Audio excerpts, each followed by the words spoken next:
यहाँ से इस आशय के साथ माननीय जय भगवान गोयल जी की याचिका में मांग की गई थी कि पटाखे एक निश्चित समय अवधि हमें अवधि दें, समय दें, जिससे कि हम उस समय पर अपनी रीति रिवाज के अनुसार प्रभु जय श्री राम का जो आगमन हुआ था, हम अपनी संस्कृति, हम अपने इतिहास, हम अपनी हिंदू परंपरा को अपना सकें। क्योंकि वर्षों वर्ष से ये परंपरा अपनाई गई, चलती चली आई। रामायण होती रही, दशहरा होता रहा, रामलीलाएं होती रही, आयोजन होते रहे।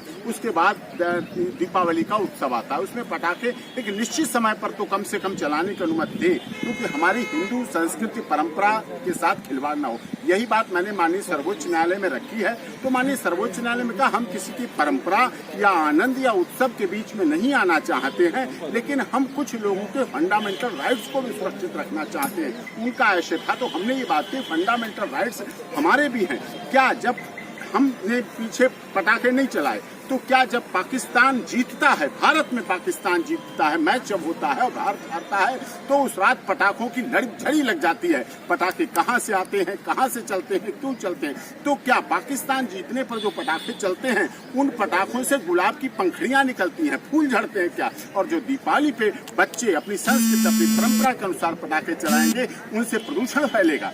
तो ये बात बहुत इंपॉर्टेंट है, क्योंकि हमारी संस्कृति, हमारी परंपरा यदि जिंदा नहीं रहेगी तो फिर इसका क्या अर्थ है? इसलिए माननीय सर्वोच्च न्यायालय से इस याचिका के द्वारा अनुरोध किया गया है, जिसमें सारी बात आ जाए। क्योंकि इससे क्या होता है, आप भ्रांति फैलती है, पुलिस प्रशासन परेशान करता है, कुछ लोगों को झूठा परेशान करता है। कुछ व्यापारी इस देश में ऐसे हैं जो अपने पूरे साल की आय केवल पटाखे से ही अपना जीवन चलाते हैं, परिवार चलाते हैं और अपने उद्योग को चलाते हैं। लगभग 8 लाख परिवार ऐसे हैं, 8 लाख परिवार इस देश में ऐसे हैं जो पटाखों के द्वारा साल भर की आय को इकट्ठा करते हैं, कमाते हैं और पूरे साल भर उसमें अपना जीवन यापन पर्याप्त चला पाते हैं। 8 लाख परिवार, उनकी बेरोजगारी की समस्या, फंडामेंटल राइट्स उनका भी है। अधिकार इस देश में, अगर हिंदुस्तान में हिंदुओं का अधिकार नहीं होगा दीपावली मनाने का, दीपावली उत्सव पर कुछ समय के लिए दें, आधा घंटे दें, 1 घंटे दें, जिसमें अपना पटाखे चला सके, पूजन के बाद उसको कर सके, उतने में क्या प्रदूषण फैल जाएगा?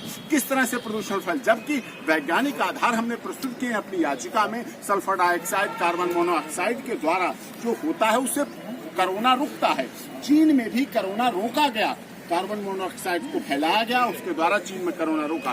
देश के महामहिम माननीय प्रधानमंत्री नरेंद्र मोदी जी ने जो दीप प्रज्वलित कर रहे थे, दिया जलाने का काम किया था, उसके द्वारा भी यही था, सल्फर डाइऑक्साइड को बढ़ाया गया। सल्फर डाइऑक्साइड बढ़ी, एक साथ एक समय पर जो दीप जले उससे कोरोना नियंत्रण में आया, सल्फर डाइऑक्साइड फैला, इसलिए दिया जलाने का काम किया गया। और यही परंपरा हमारे हिंदू समाज की थी, यही हमारी परंपरा हिंदू रीति रिवाज में थी, इसलिए इसमें ऐसा किया गया, जिसके आधार पर ये होना चाहिए। यही मानिए जय भगवान गोयल जी की याचिका और सुभाष जी की और मीनू वर्मा जी की याचिका थी। इसमें संयुक्त रूप से इसका सुनवाई हुई और अभी आगे सुनवाई आफ्टर लंच, उसके बाद ऑर्डर करेंगे, उसके बाद देखेंगे उस पर क्या। सर, आप हर चीजों को धर्म और संस्कृति से क्यों जोड़ देते हैं? हिंदू मुस्लिम ये वो फलाना करके क्यों जोड़ देते हैं? क्या आपको अगले दिन, दिवाली के अगले दिन होने वाले प्रदूषण नहीं दिखाई देता कि कितना, मतलब आप देख नहीं सकते आसमान में इतना? हमें वो दिन याद है जब दिवाली मनाने से पहले सफाई होती है। यही समाज सफाई करता है, अपने घर पास पड़ोस में सफाई करता है, दिए जलाता है, हवन करता है। हवन के द्वारा वसुधैव कुटुम्बकम, सर्वे भवन्तु सुखना, सर्वे सन्तु निरामया हमारे समाज ने दिया है। पूरी देश और दुनिया को एक दिशा दी है जिससे सबका कल्याण हो, सब जन हिताय, सब जन सुखाय का हमारे लिए किया हिंदू ने। मैं किसी मुस्लिम की बात नहीं करता, किसी धर्म संप्रदाय की बात नहीं करता, लेकिन मैं ये कहता हूँ उस पर आपका क्या है, आपके चैनल का क्या मतलब है? जब पाकिस्तान जीतता है तब जो पटाखे फूटे जाते हैं उन पर आप खुश होते हैं। जो 31 दिसंबर को पटाखे चलते हैं, मुझे किसी धर्म की बात नहीं करा, 31 दिसंबर के पटाखों से प्रदूषण नहीं फैलता है। जब पाकिस्तान जीतता तब प्रदूषण नहीं फैलता है। बकरीद वाले दिन जो काटे जाते हैं बकरे, और नेशनल ग्रीन ट्रिब्यूनल हमारी याचिका पर बोलता है, याचिका पर कहता है कि इस पर प्रतिबंध लगना चाहिए। क्या बकरीद पर बकरों के काटने पर पाबंदी लगवा पाई सरकार या माननीय सर्वोच्च न्यायालय? विषय ये है। खुलेआम मस्जिदों में माइक लगा के ध्वनि पोल्यूशन होता है, वो भी एक पोल्यूशन होता है। हमारा ये स्पष्ट कहना है कि दिवाली पर पटाखों से पोल्यूशन होता है, ये बिल्कुल गलत है। दिवाली बरसों से मनाई जाती रही है, बरसों से पटाखे चलते रहे हैं। पिछले 5-4 साल से ही क्या पोल्यूशन होने लगा? दिवाली के ऊपर हम लोग अपने घरों की सफाइयां करते हैं, दिवाली के ऊपर व्हाइट वॉश करते हैं, हवन करते हैं, उसके बाद पटाखे फोड़े जाते हैं और सल्फर डाइऑक्साइड जो एक पटाखों के चलाने धुएं के रूप में निकलती है, वो हमारे जीवन के लिए बहुत जरूरी है। और ये अगर इसमें से घटेगी तो हमें नुकसान होगा। पिछले 5-7 साल से दिल्ली में डेंगू बढ़ा है। डेंगू इसलिए बढ़ा है कि पिछले 5 साल से लगातार किसी न किसी बहाने से एक षड्यंत्र के तहत पटाखों पे बैन लगा दिया जाता है।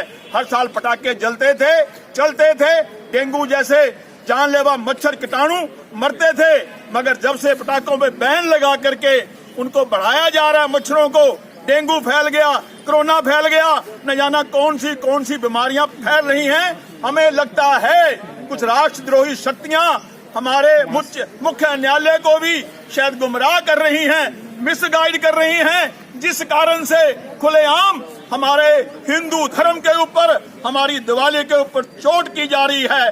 जैसा कि वकील साहब ने भी कहा है कि 3 दिन पहले पाकिस्तान जीतता है तो खुलेआम पटाखे चलाए जाते हैं। उस वक्त हमारी न्यायालय साहब, हमारे पुलिस प्रशासन कहाँ चले जाते हैं?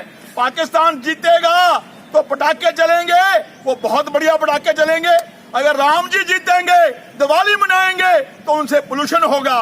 ये खुल्लम खुल्ला एक षड्यंत्र है हमारे हिंदुओं के साथ, हमारी हिंदू संस्कृति के साथ। दिवाली हमारा लाखों वर्ष पुराना त्योहार है, इसके ऊपर हमें पटाखे चलाने की छूट मिलनी चाहिए। आज लगभग 2 करोड़ की आबादी है दिल्ली में। 2015 में मात्र 3 बच्चों